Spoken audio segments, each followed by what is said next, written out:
বন্ধুরে বাবাজি রে আসু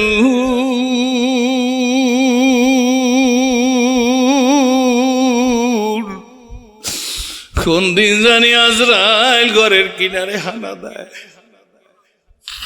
হাওলা তো আজ বাবা বিয়ারে মালিক রাখিস ভুলাইয়া, কোন দিন জানি নিয়া যাইবা গো ওই মুর্শিদের পালকিতে সাজাইয়া রে, কবর দেশে যাইয়া। কথা নমরুদ, কথা ফেরাউন, সাদ্দাত, আজি কথা রিক্ত হস্তে মাটির গহীনে রয়েছে তাদের বোতাম। মহাধনবান মণিকাঞ্চন আসিল না কোনো কাজে, সতত আজাব ভুগিছে তাহার আধার কবর মাঝে। ওরে ভোলা মন পাপিনি মগন মরণে স্মরণ করো, পলে পলে তোর ফুরিয়েছে আয়ু এখনো হলো না ডরো। মরণ দ্বারে ও চরণ ফেলি আয়ুরি কামনা করি, সকল কামনা মিটিবি বুঝি উড়িলে প্রাণ ফুরি। আমার ভাইরা, আমার বন্ধুরা, বুড়ি দোয়া দিয়ে দেশে। কি দোয়া? তোদের রাজার আশা যেন না পড়ে। ঠিক নেবে ঠিক, জোরে খন, জোরে খন, ঠিক নেবে ঠিক। আল্লাহ পেঁয়াজ বাদ দিছি, ভারতের পেঁয়াজ না আসে জীবন চলে না। এখন পেঁয়াজের কেজি সর্বোচ্চ 12টা 40 টাকা। এই বাংলাদেশে কাঁচামরিচের খেলা খেলাইয়া 1000 টাকা কাঁচামরির কেজি। আর এইবার রমজানে 35 থেকে 40-এর উপরে ওঠে নাই। এখন তো কোনো সরকার ক্ষমতায় আসে নাই। কি কোন কথা কন না? আলুর কেজি খেলাইছেন 80, খেলা দেখাইছেন কত? এখন 6 কেজি 100 টাকায় পাওয়া যায়। ঠিক না ঠিক, জোরে কন।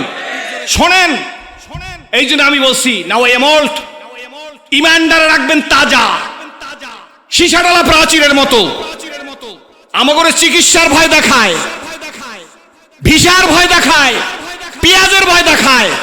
পেঁয়াজ বন্ধ করার পরে 15 টাকায় খাই। আমি যশোরে মনিরামপুরে ওয়াজ করতে গেছি, কয় হুজুর ক্ষেতের পেঁয়াজ 15 টাকা কেজি। এত বড় ফুল, এবার যে তরকারিতে আসুদা হয়ে না খাইছে সে বাংলার মানুষ না। এত বড় একটা ফুলকপি 10 টাকায় কেনা গেছে হুজুর। ঠিক নেবে ঠিক। ইমানটাকে মজবুত রাখবেন। খাওয়াবার মালিক কোন দল না, বিএনপি না, আওয়ামী লীগ না, জাতীয় পার্টি না, জামাত ইসলাম না, শাসনতন্ত্র না। খাওয়াবে কে? 2 হাত জায়গায় বলো, 2 হাত জায়গায় বলো, কে খাওয়াবে? খাওয়াবার মালিক আল্লাহ, যিনি সব পারে তিনি আল্লাহ, যারা কিচ্ছু পারে না তারা বান্দা। এই সীসাডালা প্রাচীর দিয়ে আটলান্টিক মহাসাগর পাড়ি দিয়ে যাওয়া যায়। ইমাম আহমদ ইবনে হাম্বলের বন্ধু ডাক দিয়া বলে, মোহাম্মদ হাম্বল 10টা করে বেত্রাঘাত করা হয়েছে, চোখ দিয়া পানি পড়ে নাই।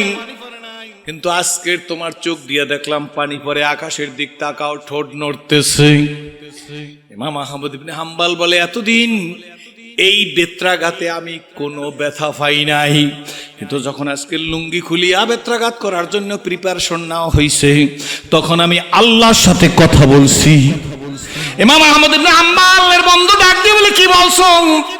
বলে, আল্লাহর কাছে বলছি। আল্লাহ মাথার উপরে ঘোড়ার চাবুক মারছে, মাথা ফাটাই দিছে। পিঠের উপর দেখো দড়ির মতো দাগ হয়ে গেছে। তোমার আহমদ ইবনে হাম্বল কাঁদছেনি। আল্লাহর কাছে বলে, আল্লাহ কাঁদছিনি? বলা যায় না, যায় না, যায় না, যায় না।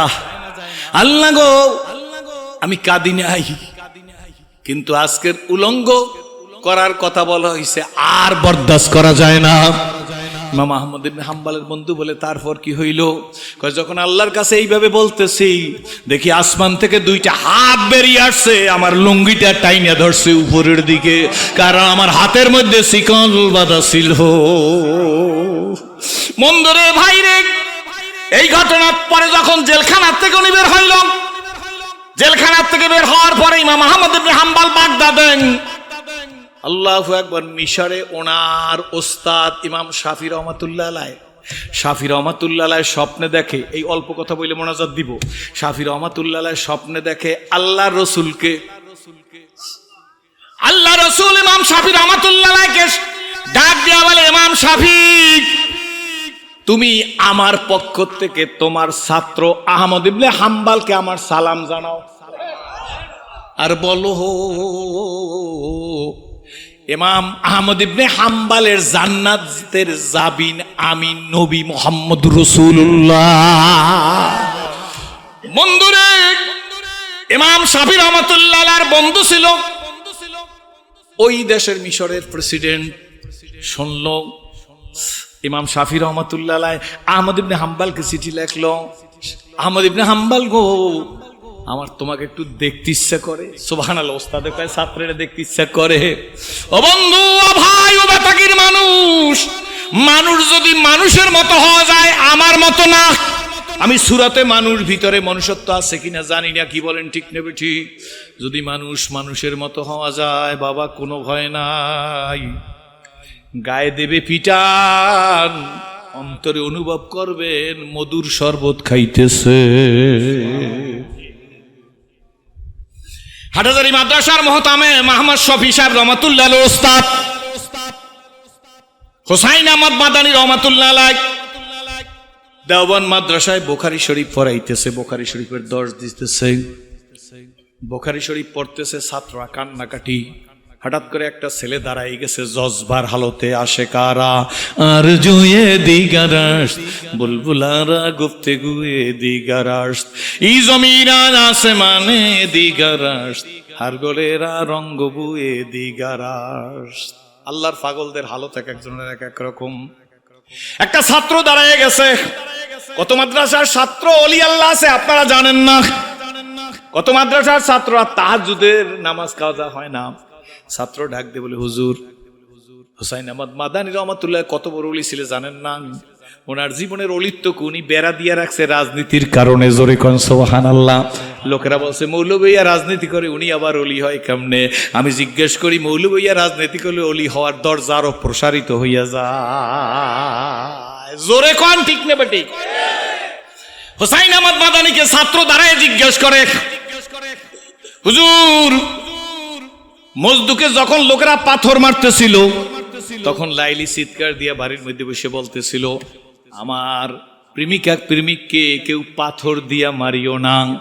হুজুর, মজদুর গায়ে পাথরের বাড়ি পড়ুক, লাইলি তা সহ্য করতে পারে নাই। অথচ উহুদের ময়দানে আল্লাহ নবীর গায়ে পাথর মারছেন, আল্লাহ কি করে বরদাস্ত করছে জানতে চাই। আল্লাহু আকবার। ছাত্র জিজ্ঞেস করে, লাইলি বলছে আমার মজদুরে পাথর দিয়ে মাইরো না, আর নবীর গায়ে ওদের ময়দানে পাথর মারছে, আল্লাহ কি ফিরাইতে পারতো না? এর উত্তর দিতে হবে। হুসাইন আহমদ মাদানীকে বলতেছে। সুবহানাল্লাহ বিহামদি। আহা, হযরত হুসাইন আহমদ মাদানী রহমাতুল্লাহ বলে, বলকের বাদশা ইব্রাহিম আদম রাজত্ব ছেড়ে দিয়া জঙ্গলে গেছে, তাকি জানো? বলে হ্যাঁ। সালার শট পড়ছে, তাকি জানো? বলে হ্যাঁ। সালার শট গায়ে দিছে, তাকি তুমি জানো? বলে হ্যাঁ। এরপরে একদিন ওনার জ্বর হয়ে গেছে, মসজিদের মধ্যে ঢুকছেন ঈশান নামাজের পরে। বলকের বাদশা ইব্রাহিম ইবনে আদম সালার শট পরা মুসাফির, পাগল। পাগল না? মসজিদের মধ্যে ইমাম সাহেব কে ডাক দিয়া, কি ইমাম সাহেব, নামাজ তো হয়ে গেছে, আমি মসজিদের মধ্যে একটু জিকির করবো, একটু নামাজ পড়বো। ইমাম সাহেব ডাক দিয়া কয়, পাগলের আবার কিসের জিকির, পাগলের আবার নামাজ কিসের, মসজিদ থেকে বের হও। কয় না, আমি নামাজ পড়বো। কয় হবে না, আমি কোনো ক্ষতি করবো না, আমার একটু দেন। বলকের বাদশার মতো মানুষ আজকের ফকির। জোরে কোন সুবহানাল্লাহ। ইমাম সাহেব ধাক্কা দিছে। ইমাম সাহেব তো পরের বাড়ির মুরগি খাওয়ার শক্তি বেশি, কি বলেন ঠিক নেবে ঠিক? ইব্রাহিম আদম তো নেনান্তিন, তার শরীরের মধ্যে শক্তি নাই। যেই না ধাক্কা দিয়েছে, সিঁড়ি দিয়া টপ টপ টপ টপ করিয়া ঘুরিয়ে ঘুরিয়ে পড়তেছে। প্রত্যেক সিঁড়ি থেকে প্রত্যেক সিঁড়িতে পরে আর মাথা ফাইটে যাইতেছে, রক্ত বের হইতেছে শিরশির করিয়া। কিন্তু বলকের বাদশা ইব্রাহিম আদম খিলখিল করিয়া হাসতেছে। লোকেরা দৌড়ে এসে কয়, এতদিন মনে করছিলাম এমনি পাগল, আজকের বুঝি বাস্তবিক পাগল। একজন বন্ধু ছিল ছাত্র জীবনে, উনি ডাক দিয়ে আইসা বলতেছেন, তুমি তো পাগল, পাগলই। কাহা আমি পাগল? মাথা ফাটছে, রক্ত বের হইতেছে, হাত ভাঙ্গে গেছে, পা ভাঙ্গে গেছে, খোরাই হাঁটতেছো, এরপর খিলখিল করে হাসতেছো, ব্যাপারটা কিছু বুঝলাম না। কয় রাজত্ব সারিয়ে দিয়ে ফকিরি দরবেশ গ্রহণ করছি, আমি আমার জীবনের পরিবর্তন করে রিয়াজতার মুজাহিদা করতেছি আল্লাহকে পাওয়ার জন্য। এতদিন পর্যন্ত আল্লাহকে পাওয়ার জন্য রিয়াজতার মুজাহিদা করিয়া আল্লাহর একটা দরজা আমি অতিক্রম করতে পারি নাই। আর ইমাম সাহেব আমারে ধাক্কা দিয়ে ফালাইছে, প্রত্যেকটা সিঁড়ির থেকে পড়ছি আর মাথাটা ফাইটে গেছে। আল্লাহর পরিচয়ের দরজাগুলো আল্লাহ টাস জিজ্ঞাসা করিয়া খুইলা দিতেছেন। আমি 70 বছরে যা অর্জন করতে পারতাম না, কয়েক মিনিটের মধ্যে আল্লাহ তা আমাকে অর্জন করার তৌফিক দান করছে। শুনছুনি? ছাত্র ডাক দিয়ে জি হুজুর শুনছি। আল্লাহর ওলি হোসাইন আহমদ মাদানী রহমাতুল্লাহ আলাইহি শাইখুল হাদিস, বড় আল্লাহর ওলি, ডাক দিয়ে ছাত্র তুমি বড় সুন্দর কথা বলছো। আল্লাহ উহুদের ময়দানে নবীজির গায়ে পাথর মারা ফিরাইতে পারতো, কিন্তু নবীজির গায়ে যতই উহুদের ময়দানে পাথর মারে নবীর দরজা তত বলন্দ হইতে থাকে। জোরে কোন সুবহানাল্লাহ। জানেন না যে তায়েফের ময়দানে মারছে আল্লাহর নবীকে, উহুদের ময়দানে মারছেন। সেই তায়েফে যারা গেছেন, তায়েফ সবচেয়ে শস্য শ্যামলা সুজলা সুফলা। তায়েফের তরমুজের একটা টুকরা মুখে দিলে মনে হয় আমাদের দেশের তাল মিশ্রির চাইতেও মজা। আল্লাহর নবী বদদোয়া করে নাই, আল্লাহর নবী তায়েফের মানুষের জন্য দোয়া করে আসছে। চিৎকার মেরে বলেন আলহামদুলিল্লাহ। খুশি না বেজার? এই ইমাম আহমদ ইবনে হাম্বলকে শাফি রাহমাতুল্লাহ আলাইহি চিঠি দিস। ঠিক এই কথাটা শেষ করি, আল্লাহুম্মা আমিন বলবো। এইটুকু কথা বলি, আল্লাহু আকবার। না, অনেক লম্বা কথা বলা যাবে না আজকে, ঠিক? আল্লাহু আকবার, আল্লাহ তুমি কবুল করো। চিঠি লিখছেন রাষ্ট্রপক্ষ থেকে, তার বন্ধুত্ব রাষ্ট্রপতি বন্ধুর পক্ষ থেকে রিসিপশনের ব্যবস্থা করছে। আর ইমাম আহমদ ইবনে হাম্বল ওস্তাদের চিঠি ভাই পাগল হয়ে দৌড়।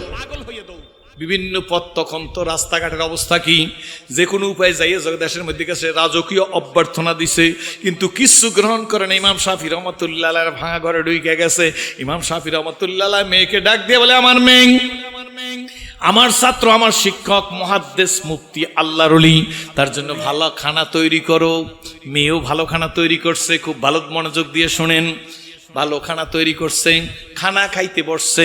যখন খানা খাইতে বসছে, ইমাম আহমদ ইবনে হাম্বল খানা খাইতেছে, লোকেরাও বসছে তার সাথে মেহমান। ইমাম শাফি রহমাতুল্লাহ আলাইহি তিনিও বসছে, কিন্তু দেখে ইমাম আহমদ ইবনে হাম্বল এত পরিমাণ খানা খাইতেছে, আশ্চর্য, খাইতেছে খাইতেছে খাইতেছে খাইতেছে। তার মেয়েরাও দূর থেকে এটা দেখছে, দেখে খাওয়া শেষ হয়ে গেছে। মেয়ে ডাক দিয়া ইমাম শাফির এবার বলে, আব্বা, আপনি যারা মেহমান আনছেন ইমাম আহমদ ইবনে হাম্বল আপনার নাকি ছাত্র, আপনার শিষ্য, মুহাদ্দিস, মুফতি, ফকি, শাইখুল হাদিস, আল্লাহর ওলিরা এত খায় নাকি? ইমাম শাফি রহমাতুল্লাহ বলে, মা মন্তব্য করিও না, কারণ আমার ছাত্র, আমার মেহমান, খাইছে বেশি আমিও দেখছি, তবে অপেক্ষা করো, সময় আসলে সব জানতে পারবা। দিন চলে গেছে, রাত্রবেলায় এশার নামাজ পড়িয়া আসছে আহমদ ইবনে হাম্বল, বদনা ভরিয়া কেতলি ভরিয়া পানি দিয়েছে রুমের মধ্যে। আহমদ ইবনে হাম্বল রাত্রেও খানা খাইছে, খাইয়া শুয়ে গেছে। তাহাজ্জুদের নামাজ পড়ছে কিনা তারা দেখে নাই, পানি দিয়েছে তাহাজ্জুদ নামাজ পড়ার জন্য। সকালে ফজরে আজান হইছে, উনি তাড়াতাড়ি উঠে গেছে বিছনার থেকে, ওযু করে নাই, মসজিদে গিয়ে নামাজে দাঁড়িয়ে গেছে। এবার মেয়েদের মধ্যে আরো স্ট্রাইক করছে, তাদের বুকের মধ্যে আগুন জ্বলিয়ে গেছে। ইমাম শাফিকে ডাক দিয়া বলে, আব্বা, এত প্রশংসা যা করলেন, তাহাজ্জুদ পড়লো না, বদনা বড়া কেতনি বলা পানি রইল। এরপরে সে ঘুমাইলে লেপ মুড়া দিয়েছিল, লেপ ফালাই দিয়ে যাইয়া ওযু করলো না, কাতারে দাঁড়াই গেল, ব্যাপার কি? বলে, মা আমিও দেখছি, অপেক্ষা করো। ফজরের নামাজ পড়ে আসার পরে ইমাম শাফি রহমাতুল্লাহ আলাইহি আহমদ ইবনে হাম্বলকে জিজ্ঞেস করে, বাবা তুমি আমার ছাত্র, শিষ্য, মুরিদ, মনে কষ্ট নিও না, মেহমান, কিন্তু ব্যাপারটা কি বুঝলাম না, এত খানা আল্লাহর ওলিরা খায় নাকি? ব্যাপারটা কি, এত খাইলা কেন? ইমাম আহমদ ইবনে হাম্বল ডাক দিয়ে, হুজুর এটা তো আপনার বুজুর্গি, এটা তো আপনার বুজুর্গি। ইমাম শাফি রহমাতুল্লাহ বলে, আমার বুজুর্গি? হুজুর খানা যখন নিয়ে আসছেন, আমি দেখি আপনার গোটা বাড়িটা নূরে নূরান্বিত হয়ে গেছে। আল্লাহু আকবার। আর এমন নূর, আপনার হালাল খানার বরকত, খোদার কসম করে আমি আহমদ ইবনে হাম্বল যদি সব খেয়ে ফেলতে পারতাম, এমন খাদ্য যদি হইতো, সম্ভব যদি হইতো যে মৃত্যুর পূর্বে আর খাওয়া না লাগে, তাহলে আমি সব খাইতে পারতাম। কারণ আপনার হালাল খানার বরকতে আমি এই খানা খাইছি। জোরে কোন সুবহানাল্লাহ। আমি যতই খাইতেছি আমার আসুদা হইতেছে না, আমার তৃপ্তি হইতেছে না। ইমাম শাফি রহমাতুল্লাহ বলে, বাবা বুঝলাম, জিজ্ঞেস করি তাহাজ্জুদের ব্যাপারটা কি? ফজরের নামাজ পড়তে গেলা, ওযু করলা না, বদনার পানি বদনায় রইছে, মেয়েদের তোপের মুখে পড়ছি। আহমদ ইবনে হাম্বল বলেন, হুজুর এটাও তো আপনার বুজুর্গির বরকত। এমন খানা আমি খাইলাম, বিছানায় গিয়া শুইছি, আল্লাহর কসম একটা সেকেন্ড আমার ঘুম আসে নাই। আমি একটা কোরআন শরীফের আয়াত তেলাওয়াত করতেছিলাম, একটা আয়াত নিয়ে সারা রাত গবেষণা করছি। হুজুর আমি 100টা মাসালা হাল করছি। এক আয়াত রিসার্চ করিয়া 100টা মাসালা হাল করছি। 100 মাসালা যখন আমার শেষ হয়ে গেছে, এমন সময় মুয়াজ্জিন আজান দিছে, হুজুর মনে কিছু নিবেন না, অজুই তো যায় নাই, ঘুমাই তো নাই, আমি কেন অযথা অজু করব। এই আহমদ ইবনে হাম্বল রাহমাতুল্লাহ আলাইহি ইন্তেকালের সময় নৌকা ছিল, তখনকার রাস্তাঘাটের অনুন্নত ছিল কত, কিন্তু আহমদ ইবনে হাম্বলের ইন্তেকালে 3 লক্ষ মানুষ তার জানাজায় হাজির হইছে। তার জানাজার দৃশ্য দেখা 20,000 অমুসলিম ইসলাম কবুল করিয়া মুসলমান হয়ে গেছে। চলিতে চরণ হইল বস কমিল বাহুর বল, অতীত জীবন কাহিনী স্মরণে নয়নে ঝরিছে জল, জড়তা মগ্ন হইল রসনা বাত নাই স্বরে মুখে, সকল সাহস কমিল আমার ভীতি ভরা শুধু বুকে। ইমাম আহমদ ইবনে হাম্বল সম্পর্কে আল্লাহু আকবার। ওনার যুগে ইমাম শাফি রাহমাতুল্লাহ আলাইহির ওস্তাদ স্বপ্নে দেখে নবীজিকে স্বপ্নে দেখে জিজ্ঞেস করে, হুজুর আমার ছাত্র আহমদ বিন হাম্বলের সাথে আল্লাহ কি ব্যবহার করছেন? আল্লাহর নবী বলে, এই প্রশ্নের উত্তর আমি দেব না শাফি, আমার পরে মুসা আলাইহিস সালাম আসতেছে, তোমার সাথে স্বপ্নের মধ্যে দেখা হইবে। আল্লাহ স্বপ্নের মধ্যে নবীজির কাছে প্রশ্ন করে, আল্লাহ রসুল আমার ছাত্র ইমাম আহমদ ইবনে হাম্বলের সাথে আল্লাহ কি ব্যবহার করছে? ভাইজান, যত নির্যাতিত তত মর্যাদা বাড়ে। জোরে খান আল্লাহুম্মা আমিন। এখন যে আকাশচুম্বী যন্ত্রসমন্ত্র নিয়ে আসছেন, এটা নির্যাতনের কারণে না হয় পাইতেন। কি বলেন? ঠিক না ঠিক জোরে খান। যদি একটা ভালো কাজ করা যায়, অল্প আমলি নাজাতের জন্য যথেষ্ট হইয়া, জোরে খান আল্লাহুম্মা করব আল্লাহর জন্য, ঠিক আছে তো? অন্য সময় কথা এই কথাটা বলি। ভাইজান তখন জিজ্ঞেস করতেছে, আমার পরে স্বপ্নে নবীজি বলতেছে, আমার পরে মুসা আলাইহিস সালামের সাথে তোমার সাক্ষাৎ হবে, তুমি তার কাছে জিজ্ঞেস করে আহমদ ইবনে হাম্বল সম্পর্কে। আল্লাহ নবী না, আল্লাহ নবী, আরে আল্লাহ 12টা আল্লাহ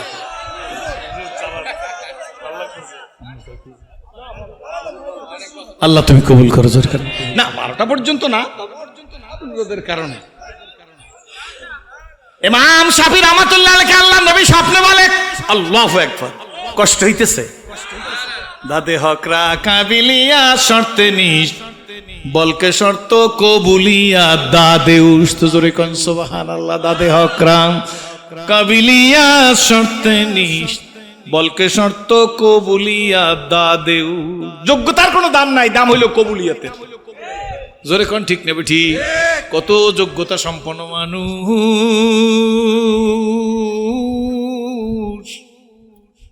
যোগ্যতা ভরা আছে, জাতির কোনো কল্যাণ বয়ানে না,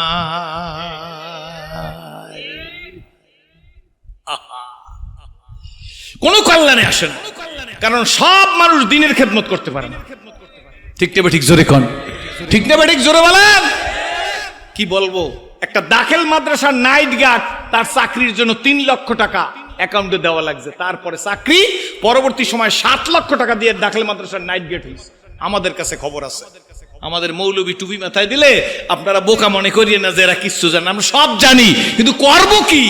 যখন নমরুদ, কারুন, ফেরাউন, সাদ্দাত ক্ষমতায়, তখন সে দেশের সকল আলেম ওলামারা নির্যাতিত, নিপীড়িত, লাঞ্ছিত, বঞ্চিত, পদদলিত, নিষ্পেষিত, নির্জীব থাকে। কি বলেন? ঠিক না বেঠিক?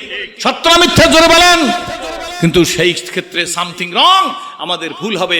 ইসলামী মোহাম্মদ রসুল্লাহ আমাকে সেদিন বলে, হুজুর মোহাম্মদ সাল্লাল্লাহু আলাইহি ওয়াসাল্লাম, হুজুর রাজনীতির ব্যাপার কি? আমি বলে, মোহাম্মদ সাল্লাল্লাহু আলাইহি ওয়াসাল্লাম was not mere prophet and simple religious leader, but also a prominent politician and first president of the Islamic Republic of Medina. আপনি মৌলবীর এখন শুধু মিলাদ শরীফ আর মসজিদে নামাজ আর মুয়াজ্জিনি কি করার জন্য আসে নাই, দেন কোথায় দেবেন, দিয়ে দেখেন যোগ্যতা কাকে বলে। তা আপনাদের মতো আয়নার ঘর বানান যাবে না, সেটা আমাদের দ্বারা সম্ভব, কারণ আল্লাহ মজলুমের পক্ষে, জালেমের বিপক্ষে। কি বলেন? কি ঠিক তবে ঠিক? একটা মসজিদের ইমাম আমার সামনে বসা আছে, মাদ্রাসার শিক্ষক, প্রফেসর, প্রিন্সিপালরা বসা আছে, আমি চিনি তো, তাকে দায়িত্ব দেন, ইনশাআল্লাহ রাতের আধারে যেমন দিনের আলোতে থাকবে। হ্যাঁ, সব না, সব না, আমি যে বলবো সব তা না, কিন্তু কি বলেন? ঠিক নেবে ঠিক। আল্লাহ নবী স্বপ্নে বলেন, শাফিরে আমি চলে যাচ্ছি, একটু পরে তোমার সাথে মুসা নবীর সাথে সাক্ষাৎ হবে। আল্লাহু আকবার। আল্লাহ নবী স্বপ্নের মধ্যে চলে গেছে, মুসা আলাইহিস সালাম হাজির। মজা না? সুবহানাল্লাহ। ইমাম শাফি মুসা আসলামকে দেখে বলে, হুজুর আপনি মুসা কালিমুল্লাহ, আপনার কাছে জিজ্ঞেস করি, নবীজি বইলে গেছে আপনার কাছে জিজ্ঞেস করতে, নবী মুহাম্মদ রাসূলুল্লাহ সাল্লাল্লাহু আলাইহি ওয়াসাল্লাম বইলে গেছে আপনার কাছে জিজ্ঞেস করতে, আহমদ ইবনে হাম্বালের সাথে আল্লাহ কি ব্যবহার করছে? হুজুর আহমদ ইবনে হাম্বাল কোরআনের জন্য বেত্রাঘাত খাইছে। আহমদ ইবনে হাম্বাল লুঙ্গি খুইলা চাবুক মারছে, তারা তো খুলছে, পরে যায় না, সেটা আল্লাহর ব্যাপার। ইব্রাহিম আলাইহিস সালাম ইসমাঈল আলাইহিস সালামকে কোরবানি করছে, এর মধ্যে কোনো সন্দেহ নাই। কোরবানি হয় না সেটা আল্লাহর ব্যাপার, ঠিক না? ঠিক জোরে কোন। জবেও হয় না সেটা আল্লাহর ব্যাপার। কিন্তু তাফসীরে মারিফুল কোরআনের ভিতরে লেখে ইব্রাহিম আলাইহিস সালাম ততক্ষণ পর্যন্ত ছুরি চালানো বন্ধ করে নাই যতক্ষণ পর্যন্ত ইব্রাহিম আলাইহিস সালামের হাতের মধ্যে গরম রক্ত লাগে না। মানে জবেও করা যন্ত্র থেকে গরম রক্ত বের হয়। মানুষ জবেও করলে যখন তার রক্ত বের হয় তখন সেটা কি গরম। ইব্রাহিম আলাইহিস সালাম অতক্ষণ পর্যন্ত ছুরি পরিচালনা করছে যতক্ষণ পর্যন্ত তার হাতে রক্ত গরম রক্ত না লাগছে। কিন্তু আল্লাহ জান্নাতি দুম্বা পাঠাইয়া তার রক্ত দিয়া ইব্রাহিম আলাইহিস সালামকে বুঝাই দিছে যে ইসমাইল কোরবানি হয়ে গেছে। সুতরাং ইব্রাহিম আলাইহিস সালাম কোরবানি করছে, এটার মধ্যে কোনো সন্দেহ নাই। কোরবানি ইসমাইল আলাইহিস সালাম হয় না, এটা আল্লাহর ব্যাপার। জোরে বলেন ঠিক না ঠিক? সুতরাং আমি আমার কাজ করব। এখানে ছোট্ট করে একটা কথা বলি, কয় মিনিট? 12টা পর্যন্ত না, ওমর ফারুক ভাই আসবে। আচ্ছা ঠিক আছে, 12টা বাজতে কয় মিনিট বাকি? আচ্ছা 20 মিনিট। আপনারা কি মানবেন 20 মিনিট? আমি ঢাকার অতিথির দিকেও তাকাই, তিনিও তো হয়তোবা এই জন্য ভুল করো। কি বলতেছিলাম? গরম রক্ত হাতে লাগছে, ব্যাস, তাহলে কোরবানি তো হয়ে গেছে। কোরবানি আল্লাহ কবুল করে নিচ্ছে। ইব্রাহিম আলাইহিস সালাম, ইসমাইল আলাইহিস সালাম। এই জন্য আমি এক জায়গায় গেছি, আমাকে জিজ্ঞেস করে, হুজুর আপনি মুসলমান হয়েছেন কবে? আমি বলে ইম্পসিবল, আমি মুসলমান হয়েছি কোথাও ওয়াজ করিনি, বরং আমি ইসলাম কবুল করছি এইটা বলছি। মুসলমান হয়েছি এটা বলার যোগ্যতা আমার নাই, ওলামা ইকরামরা আছে। মুসলমান হয়েছি এটা বলতে পারছি ইব্রাহিম আলাইহিস সালাম। আমি ইসলাম কবুল করছি এতটুকু বলতে পারি। মুসলমান হওয়া অত সহজ না। মুসলমান এই বুয়াদ গর্দান নেহাদান এ নামে খোদে বা খোদে হাদান।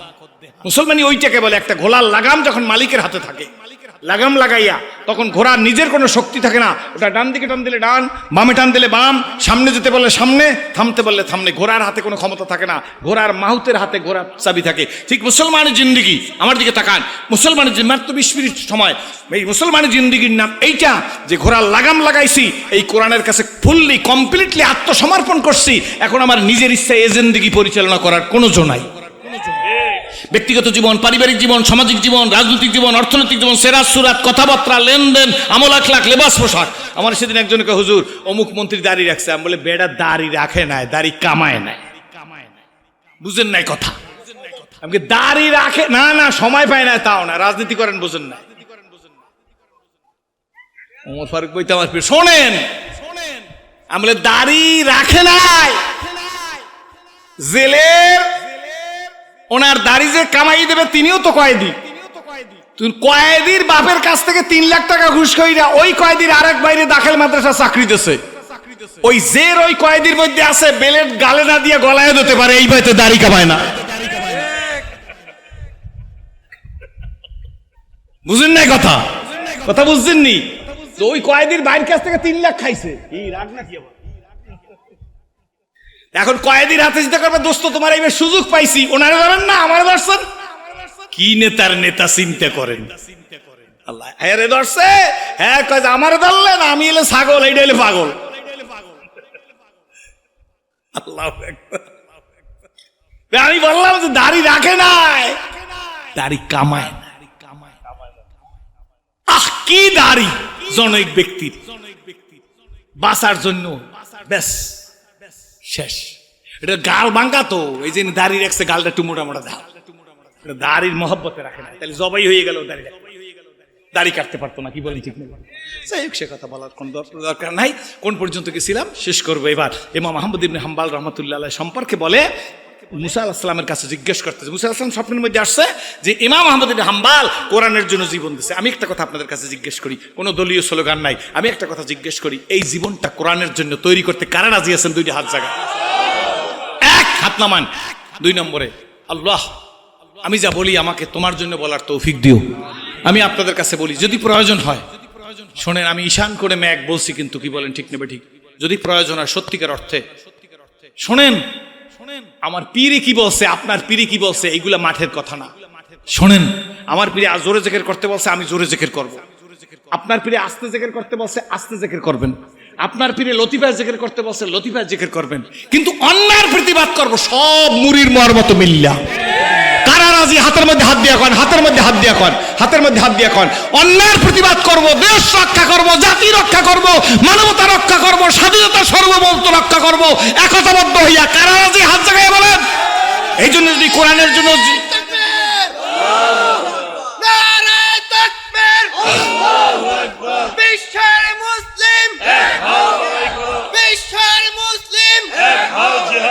কথা কথা প্রায় শেষ। এই লক্ষ্যে মুরব্বীদের কষ্ট দেব না। আজকের যারা ডানে বামে সামনে পিছিয়ে যুবকরা আছেন, এ যুবক, জীবন একটাই। এসেছিলে যেদিন, কেঁদেছিলে তুমি, হেসেছিলে দুনিয়ার সবে, আবার এমন জীবন তুমি করবে গঠন, মরিলে হাসিবে তুমি, কাঁদিবে ভুবন। এই জীবনটা যদি এই কোরআনের জন্য দিতে হয়, কোন কোন যুবক দাঁড়াইয়ে বলতে পারো যে হুজুর ইনশাআল্লাহ রেডি আছি? এই যুবকরা দাঁড়াইয়ে দেখাইতে হইবে, দাঁড়াইয়ে দেখাইতে হইবে, দাঁড়াইয়ে থাকবে। আল্লাহ তুমি কবুল করো, জোরে বলেন আল্লাহুম্মা আমিন। বলি যেটা ভরিয়ে গেছে, আমার বিশ্বাস আজকের দোয়া আল্লাহ কবুল করবে।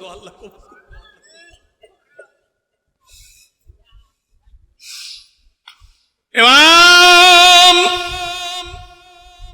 শাফি রহমাতুল্লাহকে মুসা আলাইহিস সালাম ডাক দিয়ে বলে, ইমাম শাফি রে, ও ইমাম শাফি, শুইনা রাইখা দাও,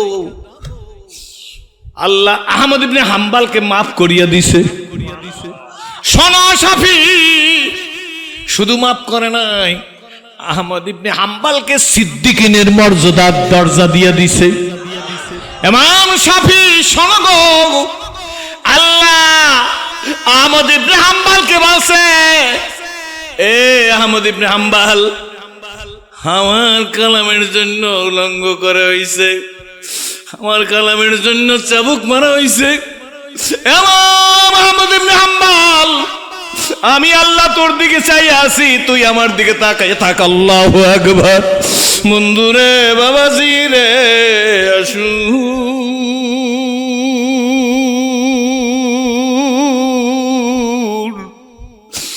কোন দিন জানি আজরাইল ঘরের কিনারে হানা দেয়।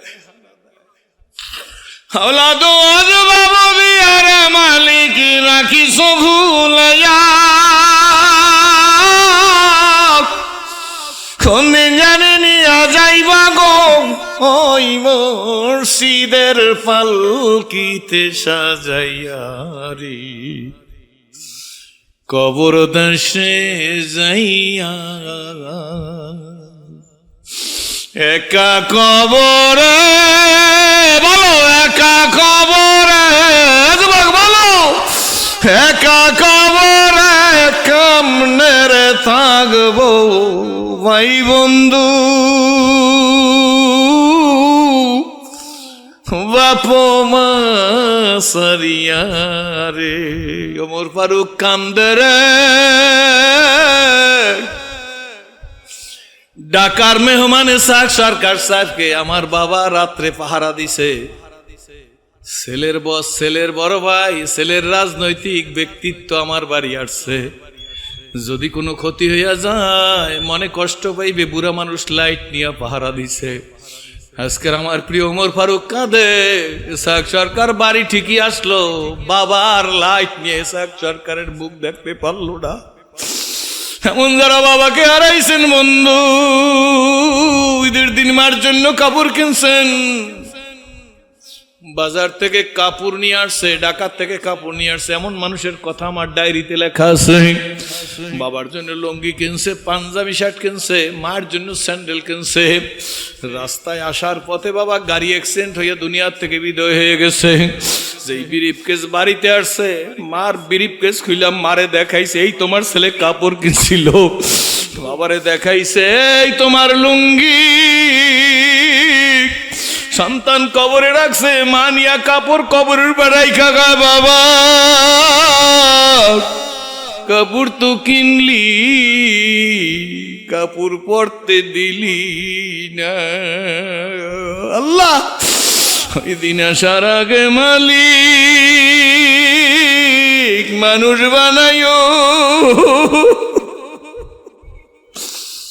ওই যে পাথর কাটা যাওয়ার পথে 1 মার 3 সন্তান এক গাড়িতে পিষা নিয়ে গেছে, আর একটা সন্তান ছিল তাও কিছুদিন আগে পানিতে পড়িয়া দুনিয়ার থেকে বিদায় হয়ে গেছে। বেতাগির মানুষ ওই মায়ের কাছে জিজ্ঞাসা করো দুনিয়ার মজা কারে কয়। ওই মায়ের কাছে জিজ্ঞেস করো, বাবার কাছে জিজ্ঞেস করো, হায় রে পাগল, দুনিয়ার কত নেতা নেত্রীর কথা জীবন বরবাদ করিয়ে দেছো, অন্যায় করতে করতে সীমা লঙ্ঘন করছো, কত রাত অবৈধতার পাহারা দেছো,